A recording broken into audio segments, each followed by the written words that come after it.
জীবনে বড় বোন থাকাটা আসলেই ভাগ্যের ব্যাপার। সবাই বলে যে মায়ের পরে বড় বোনই হচ্ছে দায়িত্ব পালন করে। তো আজকেই সেটার প্রমাণ আমি পেলাম। আজকে না, অনেকদিন আগেই পেয়েছি, তো আজকে আবার নতুন করে পেলাম। তো হ্যালো এভরিওয়ান, আসসালামু আলাইকুম। সবাই কেমন আছেন? আশা করি ভালো আছেন। তো বরাবরের মতো কে কোন জায়গা থেকে ভিডিওটা দেখতেছেন অবশ্যই সেটা কিন্তু একটু কমেন্ট করে জানাবেন। এই তো আজকে আমি আর আমার বড় আপু রেডি হয়ে গেলাম সাভারের উদ্দেশ্যে যাওয়ার জন্য। আজকে আমরা সাভার যাব একটু কেনাকাটা করার জন্য।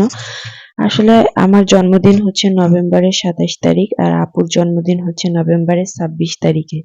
এটা হচ্ছে আমাদের 5 বছরের ডিফারেন্স। কিভাবে যে টাইমিংটা মিললো এটা আসলে বলা যায় না। এই তো এখানে জ্যামে বসে আমি এবার একটু দুষ্টামি করতেছিলাম। তারপর যখন গাড়িতে উঠলাম তখন দেখতেছি এতটুকু একটা বাচ্চা, আমার ছোট ভাইয়ের বয়সী একটা বাচ্চা হচ্ছে হেল্পারিং করতেছিল। আমি ওর জিজ্ঞেস করতেছিলাম তোমার বয়স কত? বলে 11 বছর। ও পড়াশোনা করে না।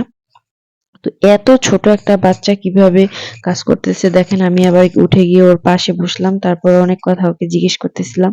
পরে ওকে দেখে খুব মায়া হলো যে আমার ছোট ভাইকে তো এখনো আমরা খাইয়ে দেই, আম্মু ভাত না খাইয়ে দিলেও খাইতে পারে না। ও বলে যে কোন জায়গা থেকে মাছ বাসা শুরু করব এরকম। তো ওকে বলতেছিলাম এদিকে একটু তাকাও, তোমাকে একটু ভিডিও করে নেই, তোমাকে দেখে খুব মায়া লাগতেছিল। তো ও আবার সুন্দরভাবে তাকাইতেছিল। ওর চেহারাটা আসলে কিন্তু মায়াবী অনেকটা দেখতে। তো আমরা একটু আমাদের সাধ্যমতো ওকে একটু হেল্প করলাম। ও অনেকটা খুশি হয়ে গিয়েছিল। এখানে আসলাম একটু শীতের জন্য কমফোর্টার দেখতে।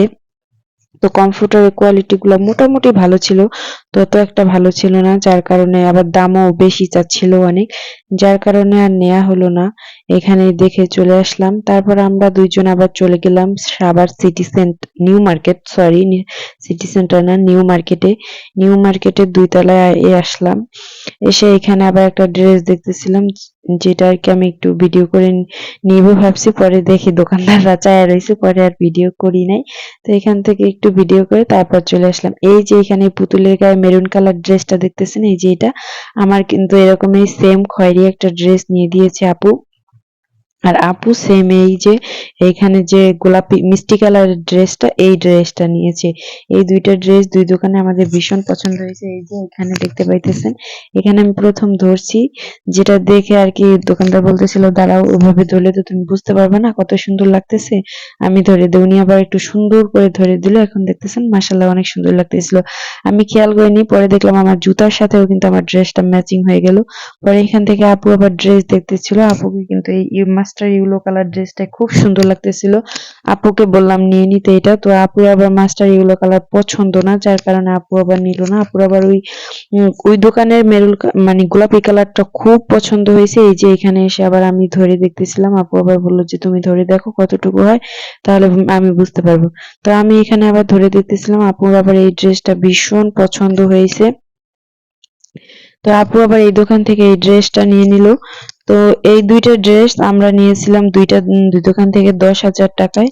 তো আমরা ঠকলাম নাকি জিতলাম অবশ্যই সেটা কমেন্ট করে জানাবেন।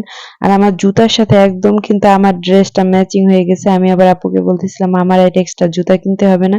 তো এইখানে মিরর দেখে আমি আবার সুন্দর করে একটু ভিডিও করে নিলাম। আমাকে আজকে কেমন লাগতেছে এই গেটআপে সেটাও একটু কমেন্ট করে জানাবেন। এই তো এসে আমি আর আপুর বান্ধবী, আপু তো ফেস দেখাবে না, যার কারণে আপুর বান্ধবী আসছিল ড্রেস দেখতে, যার কারণে আপুর বান্ধবীকে একটু পরাইছে। আর ওই যে ওইটা হচ্ছে আপুর বান্ধবীর মেয়ে আর আমি। ভালো থাকবেন, টাটা।